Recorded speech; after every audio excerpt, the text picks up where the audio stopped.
Hi friends. பென்யமீன் கூஸ் என்பவனுடைய வார்த்தைகளின் மித்தம் தாவீது கர்த்தரை நோக்கி பாடின சீகாயோன் என்னும் சங்கீதம். என் தேவனாகிய கர்த்தாவே, உம்மை நம்பியிருக்கிறேன். என்னை துன்பப்படுத்துகிறவர்கள் எல்லாருக்கும் என்னை விலக்கி ரட்சியும். சத்துரு சிங்கம் போல் என் ஆத்துமாவை பிடித்து கொண்டு போய் விடுவிக்கிறவன் இல்லாமையால் அதை பீறாதபடிக்கு என்னை தப்புவியும்.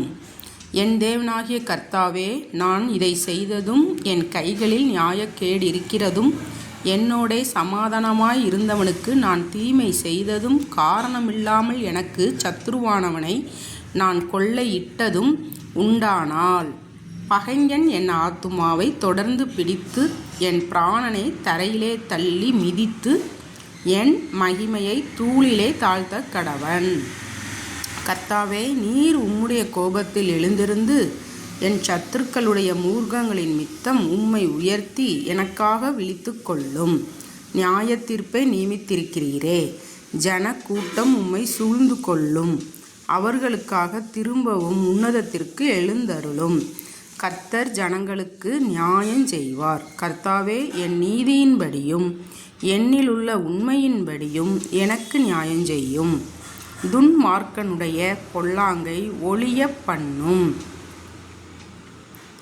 நீதிமானை ஸ்திரப்படுத்துவீராக. நீதியுள்ளவராயிருக்கிற தேவரீர் இருதயங்களையும் உள்ளந்திரியங்களையும் சோதித்தருகிறவர். செம்மையான இருதயம் உள்ளவர்களை ரட்சிக்கிற தேவனிடத்தில் என் கேடகம் இருக்கிறது. தேவன் நீதியுள்ள நியாயாதிபதி. அவர் நாள்தோறும் பாவியின் மேல் சினங்கொள்ளுகிற தேவன். அவன் மனம் திரும்பாவிட்டால் அவர் தம்முடைய பட்டயத்தை கருக்காக்குவார். அவர் தம்முடைய வில்லை நாணேற்றி அதை ஆயத்தப்படுத்தியிருக்கிறார். அவனுக்கு மரண ஆயுதங்களை ஆயத்தம் பண்ணினார். தம்முடைய அம்புகளை அக்கினி அம்புகளாக்கினார்.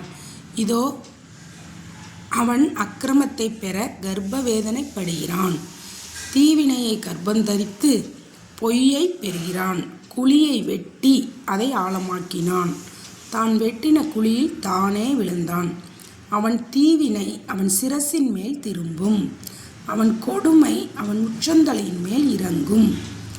நான் கர்த்தரை அவருடைய நீதியின்படி துதித்து உன்னதமான கர்த்தருடைய நாமத்தை கீர்த்தனம் பண்ணுவேன். God bless you, my friends.